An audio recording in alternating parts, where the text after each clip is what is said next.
Assalamualaikum warahmatullahi wabarakatuh. Apa kabar teman-teman? Ini adalah sesi kelima perkuliahan aljabar linier. Sesi ini kita akan membahas mengenai determinan matriks.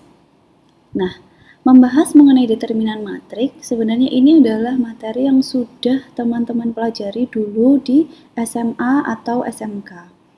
Nah, kalau dulu Anda ingat menghitung determinan matriks, Anda menghitung matriks ukuran 2x2 dan dikalikan gitu ya, silang gitu ya, kemudian Anda kurangkan.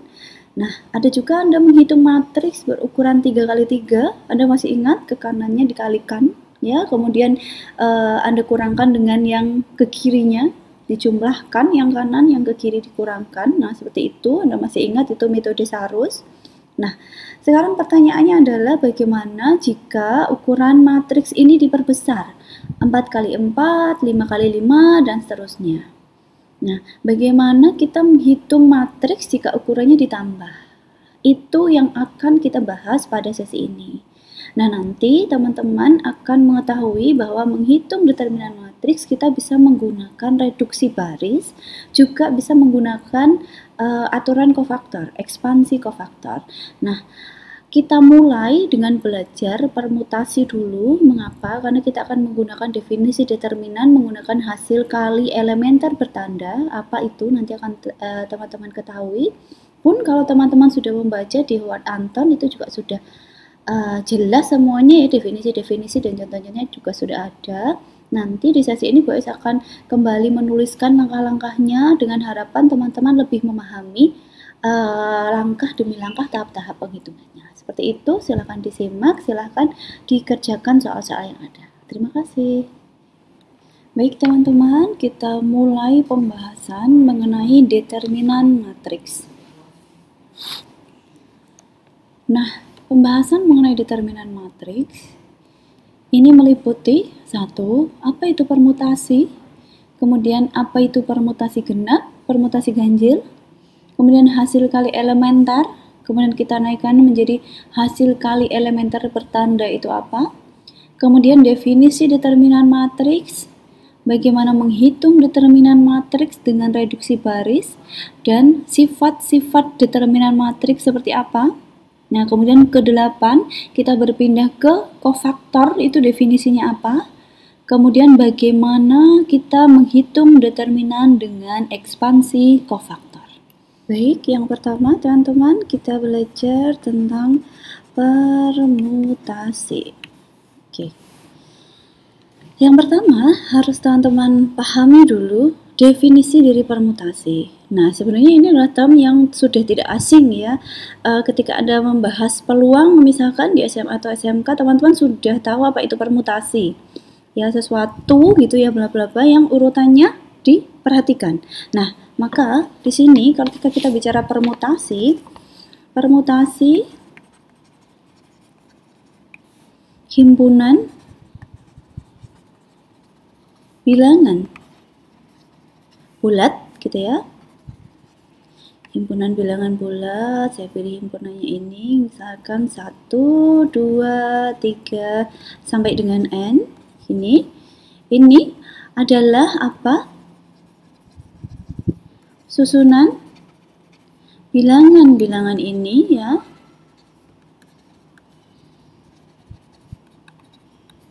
Menurut suatu aturan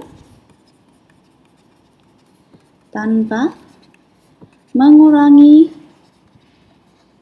bilangan tersebut.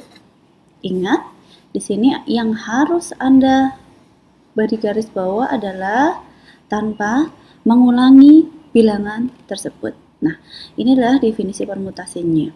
Contohnya, nah ini saya langsung ke contoh supaya teman-teman lebih mudah memahami ya. Sebenarnya saya yakin teman-teman juga sudah tahu. Misalkan ini saya punya himpunan yang isinya 1, 2, 3 gitu. Maka permutasi ya dari himpunan bilangan bulat ini kita mau susun bilangan-bilangan ini menurut aturan tadi kita tidak mau mengulangi bilangan tersebut. Maka permutasinya adalah 1, 2, 3 ya. Susunan pertama, kemudian bisa jadi 1, 3, 2, kemudian apa lagi? 2, 1, 3, apa lagi? 3, 1, 2, ada lagi kah? Masih ada ya? 2, 3, 1, kemudian ada lagi? 3, 2, 1. Seperti ini ya. Masih adakah? Tidak ada ya? Nah, teman-teman bisa lihat sebenarnya ketika kita mencari permutasi himpunan bilangan bulat seperti ini akan lebih mudah ketika teman-teman menggunakan pohon permutasi. Nah, pohon permutasi itu sebenarnya juga Anda pelajari ketika Anda belajar peluang. Anda masih ingat ya? Jadi dibuat awalnya satu, kemudian maaf saya tuliskan di sini ya. 1, kemudian lanjutannya 2, seperti ini, kemudian 3. Ini masih ingat ya? 1, kemudian lanjutannya 3, berarti lanjutannya 2. Maka ini 1, 2, 3. 1, 3, 2 dan seterusnya. Nah, ini nanti Anda akan dapatkan permutasinya ada berapa? 6 ini. Seperti itu.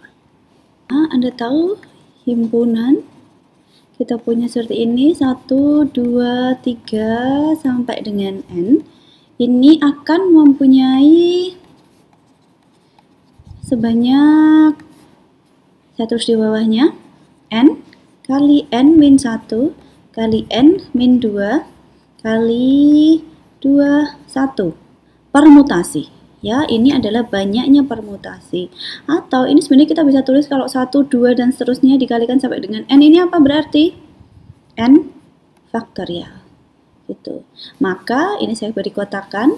Ini adalah banyaknya permutasi dari himpunan bilangan bulat 1, 2, 3 sampai dengan N. Maka di contoh yang tadi, ya ingat tadi kita punya contohnya adalah 1, 2, 3. Banyaknya permutasi adalah berarti berapa? N faktorial. Ini N-nya adalah berapa? 3. Berarti ini 3 faktorial. 1 kali 2 kali 3. Berarti ada berapa? 6. Ya, betul ya. Tadi ternyata kita punya sebanyak 6 permutasi. Nah, misalkan kita punya himpunan bilangan bulat 1, 2, 3 sampai dengan N seperti ini.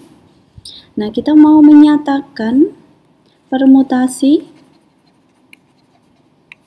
dari himpunan tersebut. Ini ya, dari himpunan ini. Mau kita nyatakan dengan seperti ini. Dalam kurung ya, kurungnya kurung biasa. Anda lihat ini kurung kurawal. Saya tuliskan dalam kurung seperti ini. Dan letternya sekarang kita bikin lettering J. J1, J2, dan seterusnya sampai dengan JN. Ini adalah permutasi dari himpunan tersebut.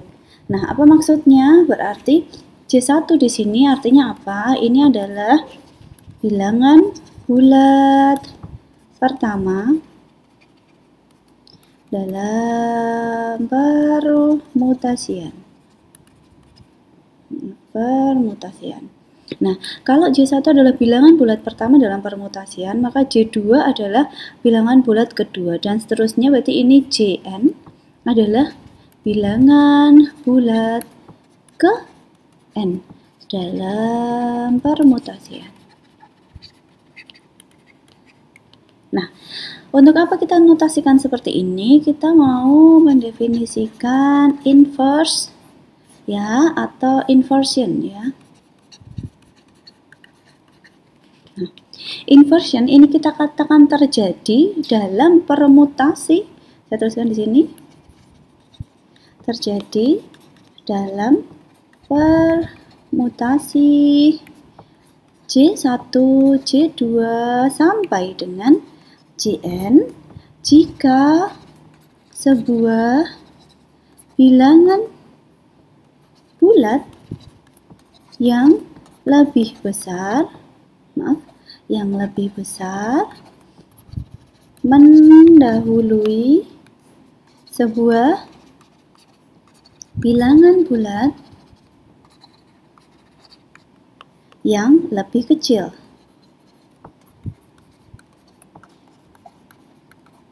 Nah, Saya ulang ya, inversion terjadi dalam permutasi J1, J2 sampai dengan Jn jika sebuah bilangan bulat yang lebih besar mendahului sebuah bilangan bulat yang lebih kecil. Nah, sampai di sini dulu. Anda ingat-ingat dulu ya, artinya permutasi itu yang seperti apa sih gitu ya. Kemudian kalau saya punya susunan seperti ini, apakah terjadi inversion? Kalau terjadi itu cirinya seperti ini. Nah, itu. Nah, teman-teman, selanjutnya bagaimana jumlah inverse seluruhnya yang terjadi dalam permutasi itu berapa gitu ya? Ada berapakah?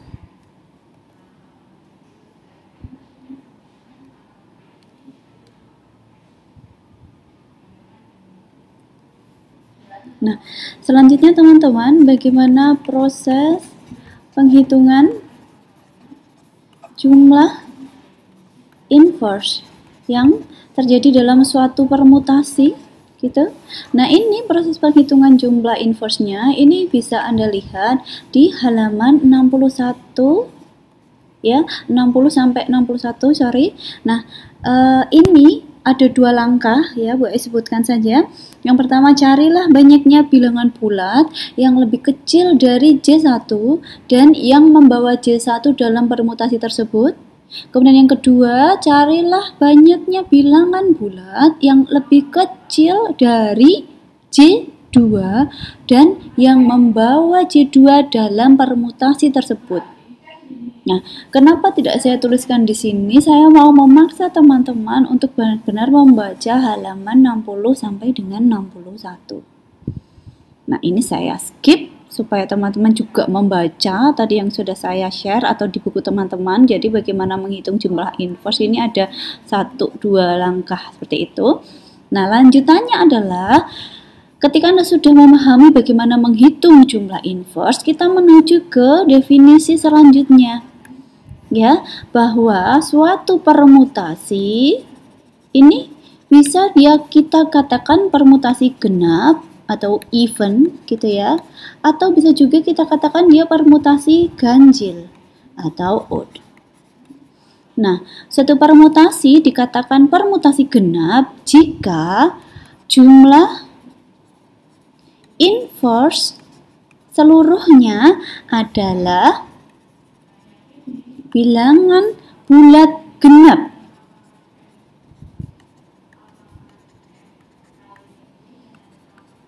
Nah, ini teman-teman. Jadi kita katakan permutasi genap jika jumlah inverse seluruhnya. Ingat, ketika kita mau tahu permutasi itu genap atau ganjil, Anda berarti harus pahami dulu nih inverse permutasi. Nah, kalau Anda mau belajar inverse permutasi harus tahu proses penghitungan jumlah inverse itu seperti apa. Gitu ya. Jadi mau tidak mau ini harus dibaca. Nah, berarti suatu permutasi kita katakan permutasi ganjil kalau apa? Kalau jumlah inverse seluruhnya adalah bilangan bulat ganjil. Nah, seperti itu teman-teman. Jadi sekarang Anda sudah tahu nih, ternyata permutasi ada yang disebut permutasi genap, ada yang disebut permutasi ganjil. Nah teman-teman, sekarang kita siap untuk masuk ke hasil kali elementer. Ya, oke, hasil kali elementer. Yang kita definisikan sebagai hasil kali elementer, itu kalau kita punya matriks A, seperti ini, isinya adalah elemen-elemennya A kecil IJ, seperti ini, maka hasil kali elementer A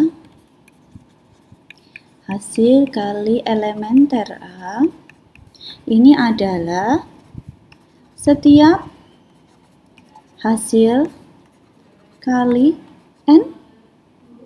entry atau elemen-elemen dari A, sedangkan 2 di antaranya tidak boleh berasal dari baris yang sama atau kolom yang sama. Nah, A di sini ordonya adalah N kali N seperti ini. Coba kita baca lagi. Hasil kali elementer A adalah setiap hasil kali n entry dari A, sedangkan 2 diantaranya tidak boleh berasal dari baris yang sama atau kolom yang sama. Nah, ini bisa teman-teman pelajari di halaman 61 lagi. Maka tadi saya katakan halaman 60 dan 61 coba teman-teman pahami betul-betul. Seperti itu. Nah, kenapa kita mau belajar hasil kali elementer? Sebenarnya next kita mau belajar yang hasil kali elementer bertanda. Nah, inilah nanti yang menjadi poin pembicaraan kita. Sebentar. Teman-teman, sekarang kita membahas mengenai hasil kali elementer bertanda. Singkat ya, hasil kali elementer bertanda.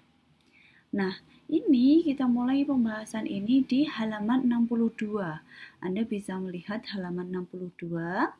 Nah, pertama ketika Anda belajar hasil kali elementer, untuk matriks A yang ukurannya n kali n, maka banyaknya hasil kali elementer ini adalah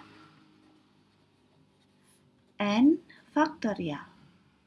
Nah, hasil kali elementer yang sebanyak n faktorial ini bentuknya seperti apa? Bentuknya adalah A1J1 kalikan A2J2 dikalikan ya.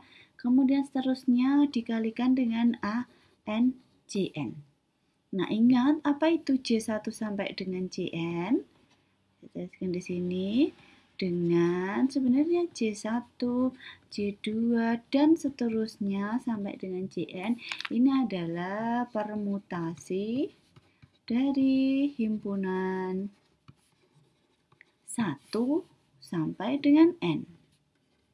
Tadi kan teman-teman sudah tahu ya permutasinya seperti itu, kita lambangkan dengan ini. Nah, sekarang kalau kita sudah tahu hasil kali elementer itu seperti ini, kemudian hasil kali elementer bertanda itu apa? Hasil kali elementer bertanda itu apa? Ini adalah hasil kali elementer yang kita punya ini tadi, ya, A1 J1 kalikan A2 J2 kalikan dan seterusnya sampai dengan ANJN, ya, dikalikan. Nah, ini Anda kalikan dengan bisa positif 1 kalau ya J1 sampai dengan JN permutasinya ini ya. Ini jika J1, J2 dan seterusnya sampai dengan JN-nya ini adalah permutasi genap. Tapi ini bisa juga, ini opsinya ya, Anda kalikan dengan negatif 1 jika apa? Jika J1, J2, dan seterusnya sampai dengan JN-nya ini adalah permutasi ganjil.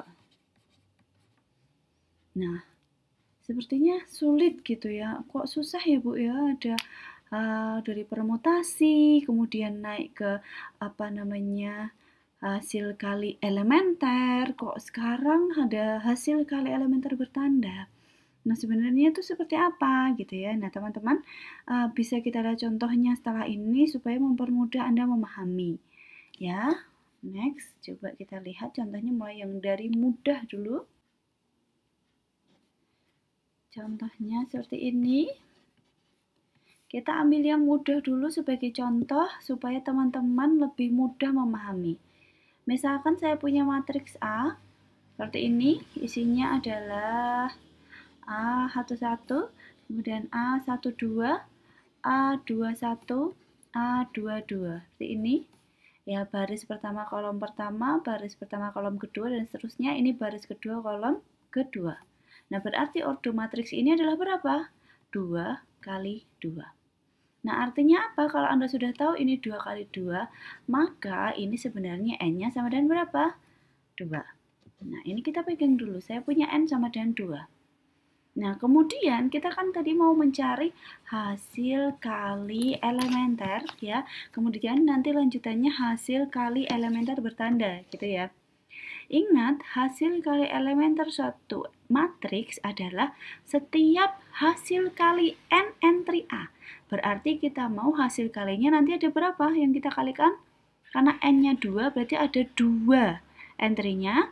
Nah, tapi 2 itu barisnya tidak boleh sama, kolomnya juga tidak boleh sama.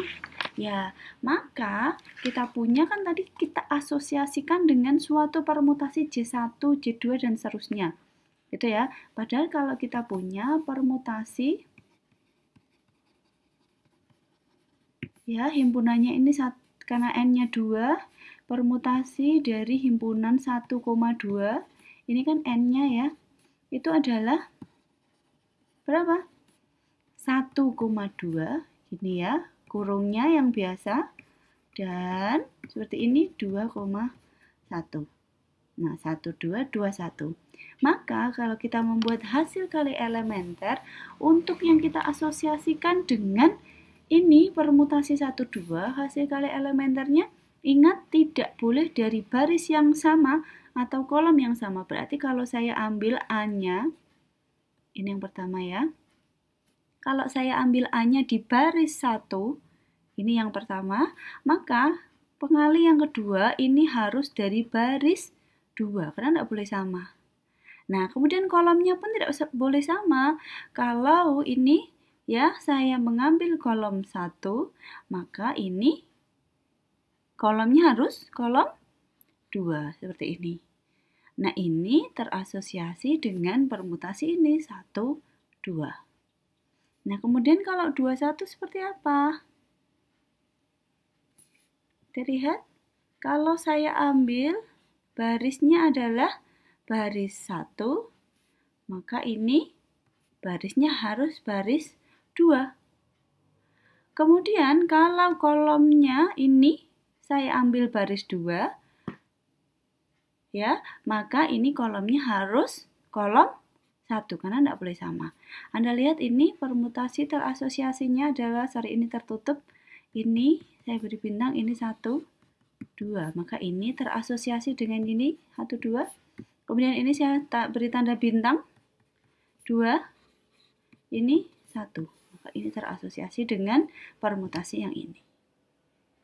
Paham ya? Nah, kemudian pertanyaannya, apakah dia genap atau ganjil gitu ya? Anda lihat bahwa ini adalah permutasi yang genap dan yang ini adalah permutasi yang ganjil. Nah, artinya kalau kita sudah punya seperti ini, maka hasil kali elementer bertandanya adalah kalau genap tadi dikalikan dengan plus 1. Kalau ganjil kemudian negatif 1. Maka ini kita punya yang atas adalah A11, A22, seperti ini, kalikan ya, A11, A22. Kemudian yang ini yang ganjil adalah karena min ya, ini sebenarnya ada plus 1 di sini ya. Ya, kemudian ini ada minnya di sini, min 1 gitu ya, atau min saja. A12, A21. Nah, setelah kita punya ini, kalau kita gabungkan, kita punya A11, A22 dikurangi A12, A21. Cek ke sini, A11, A22. Nah, ini sebenarnya kita kalikan ya ke sana. Dikurangkan dengan A12, A21. Nah, ini sesuai dengan yang Anda pelajari. Kalau ke kanan ditambahkan, ke kiri dikurangkan. Jelas ya? Nah, teman-teman, untuk contoh yang misalkan kita punya ini di halaman 62 juga Anda punya. Kalau saya punya matriks A-nya, ini adalah matriks AIJ, A kecil, J kecil ya, baris ke I, kolom ke J, dengan ukurannya adalah 3 kali 3. Nah, ini nanti Anda bisa baca sendiri. Ingat bahwa ini artinya adalah N sama dengan 3. Nanti Anda ingat permutasinya seperti apa gitu ya. Permutasinya seperti apa. Jelas nanti ada berapa? Sebanyak berapa? 3 faktorial. Itu berapa? 1 kali 2 kali 3. Ada sebanyak 6. Nah, ada sebanyak 6 ini. Kemudian selain Anda cari permutasinya, ingat, nanti Anda cari hasil kali elementernya dulu. Nah, setelah itu Anda cek itu hasil kali elementer bertanda dengan terlebih dahulu Anda mengecek dari HKE ke HKEB ini, cek dulu genapkah atau dia ganjilkah permutasinya gitu ya. Jadi ini terasosiasi dengan permutasi yang mana, genap ganjilkah, baru Anda dapatkan hasil kali elementer bertandanya. Nah, seperti itu. Nah, sebenarnya ketika kita sudah punya contoh-contoh ini dan Anda sudah memahami, kita siap untuk mendefinisikan determinan menggunakan hasil kali elementer bertanda. Oke ya, kita cek next. Baik, sekarang kita masuk kepada definisi determinan matriks. Nah, teman-teman, misalkan A ini adalah matriks kuadrat, maka determinan dari A kita tulis dengan DET seperti ini dalam kurung A. Anda sudah tahu ya notasinya. Determinan A ini didefinisikan sebagai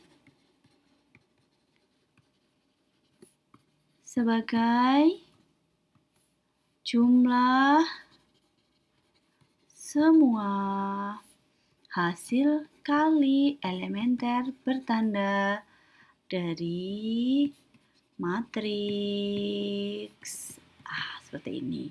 Ini adalah determinan dari A. Nah, jadi sekarang ketika Anda ditanya, ini adalah jawaban secara general. Bisa Anda pakai untuk menghitung ukuran matriks berapapun itu. Tidak hanya terbatas pada 2 kali 2 atau 3 kali 3. Seperti itu. Nah, sekarang kita lihat contohnya.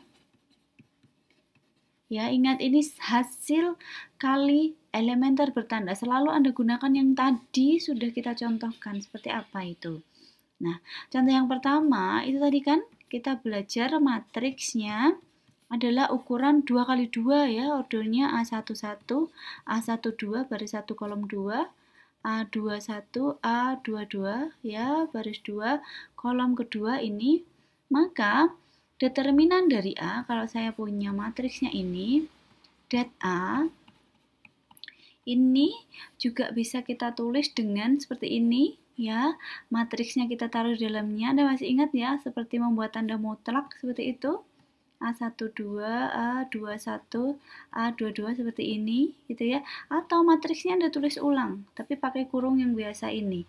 Ini det dalam kurung, matriksnya ditulis lagi A11, A12, A21, A22 seperti ini. Nah, ini notasinya. Nah, determinan A-nya ini apa? Adalah jumlah semua hasil kali elementer bertanda dari A. Tadi kita sudah punya hasil kali elementer bertanda yang plus adalah A11, A22. Nah, kita jumlahkan semua dan itu min kan kita tambahkan dengan min gitu ya.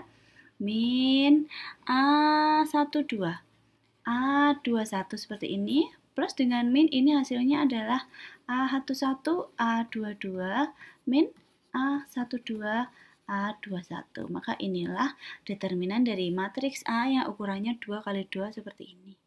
Dengan cara yang sama, pada halaman 63, determinan satu matriks yang ukurannya 3 kali 3 sudah diberikan di contoh 7 yang I2. Itu ya, nanti teman-teman simak di halaman 63. Nah, teman-teman, kalau kita menghitung determinan suatu matriks A hanya menggunakan definisi saja, tadi hasil kali elementer bertanda saja, maka kalau Anda menghitung ukuran 4 kali 4, 5 kali 5, 6 kali 6, dan seterusnya gitu ya. Maka Anda akan dapatkan ini, dapat perhitungan yang panjang sekali gitu. Nah, ini rumit ya, dan kadang-kadang jika Anda tidak teliti bisa jadi itu keliru. Nah, untuk menghindari perhitungan yang seperti ini atau untuk mencarikan solusi perhitungan panjang ini, ada satu metode yang kemudian ada dan bisa kita gunakan adalah ini, solusinya adalah dengan menggunakan reduksi baris. Nah, apa itu sebenarnya gambaran dari reduksi baris? Nah, reduksi baris itu sebenarnya kita mau melakukan sesuatu di sini gitu ya, ada sesuatu di sini yang ini akhirnya hasilnya akan mempermudah penghitungan determinan. Nah, yang kita lakukan di sini adalah operasi baris elementer.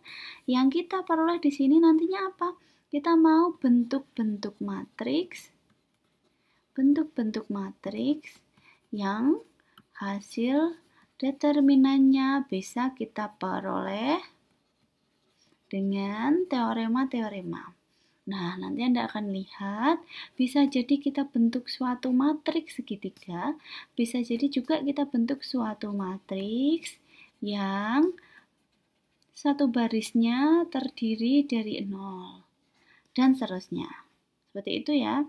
Ingat, kalau yang di penyelesaian SPL, OBE yang Anda lakukan ini, Anda mau menginginkan matriks eselon baris atau matriks eselon baris reduksi. Nah, tapi dalam kasus menghitung determinan, Anda mau mencari bentuk-bentuk matriks tertentu. Gitu ya.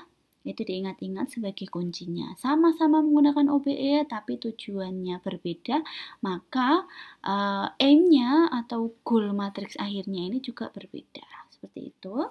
Nah, nanti kita tunjukkan yang reduksi baris itu menggunakan teorema-teorema seperti apa, gitu ya. Kita mulai. Teorema yang pertama.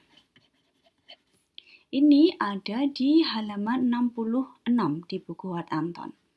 Nah, jika kita punya A, ini adalah sebarang matriks kuadrat dengan sebaris, entry-nya adalah semuanya adalah bilangan 0 gitu ya. Maka determinan dari matriks A ini adalah 0. Ya. Sebagai contoh, kalau kita punya matriks A-nya, misalkan nih ukurannya 3 kali 3, kemudian di baris 2-nya ada ini, 0, 0, 0. Ini misalkan 1, 3, min 2. Di sini 7, 5, 6. Misalkan seperti ini. Maka kita lihat kan ada satu baris 0 jelas tanpa menghitung determinan A-nya adalah berapa? 0. Nah, nanti ada kasus di mana pada awalnya di sini tidak 0. Maka ketika pada awalnya di sini tidak 0 dan Anda lakukan OBE misalkan, dan Anda dapatkan di sini 0, maka jelas determinannya nanti Anda katakan adalah 0. Seperti itu. Nah, teorema yang kedua. Teorema yang kedua adalah jika A ini berordo n kali n adalah matriks segitiga, ya, maka determinan A-nya itu apa? Determinannya adalah hasil kali elemen-elemen atau entry-entry dari diagonal utamanya. Nah, maka kalau kita punya ini elemennya AIJ, berarti diagonal utamanya kan A11, kemudian A22, kemudian A33, seperti ini ya. Nah, ini Anda kalikan sampai dengan AN kali N. Ini adalah determinan matriks A-nya. Kalau dia adalah matriks segitiga, entah itu matriks segitiga atas atau matriks segitiga bawah. Maka ketika kita punya contoh yang tadi, saya nggak lupa tadi contohnya ya. Tadi sepertinya di sini kita punya 1, 2, 3 seperti ini ya. Nah, ini 0, 0, 0, ini 4, ini 5, ini 6, seperti ini, maka ini matriks segitiga atas atau bawah? Ayo cek ya, ini atas atau bawah? Ingat entry-nya yang ada tuh yang atas gitu, yang bawah yang 0, berarti yang ini adalah matriks segitiga? Ya, ada yang jawab ya. Maka ini determinannya adalah, lihat elemen-elemen diagonal utamanya adalah ini, berarti 1 kali 2 kalikan 3, hasilnya adalah 6, seperti ini. Maka ketika Anda temui suatu matriks yang tadi dengan OBE Anda dapatkan satu baris 0, opsi pertamanya itu ya, maka determinannya 0. Opsi keduanya dengan OBE Anda dapatkan matriks segitiga bawah atau segitiga atas, Anda dapatkan determinannya adalah perkalian dari elemen-elemen diagonal utama. Ada lagi tidak yang lain? Ada lagi. Nah, selanjutnya ada teorema 3. Nah, ini ada di halaman 67 Ward Anton. Nah, di teorema 3 ini misalkan saya punya matriks A, ordonya adalah n kali n, ini adalah matriks sembarang gitu ya, matriks sembarang. Nah, maka ada 3 opsinya. Yang pertama, jika saya punya ada matriks baru, A aksen gitu ya, matriks lain yang merupakan matriks yang diperoleh jika sebarang baris tunggal dikalikan dengan K, ya baris tunggal ini adalah baris tunggal dari matriks A dikalikan dengan K, maka determinan dari satu matriks A aksen ini adalah K tadi kali determinan matriks A, seperti itu. Jadi kalau ada satu matriks yang kalau kita lihat nih, kita bandingkan dengan satu matriks yang kita sudah tahu determinannya gitu, maka sudah tahu determinannya dan ternyata barisnya adalah diperoleh dengan mengalihkan K baris determinan A gitu ya.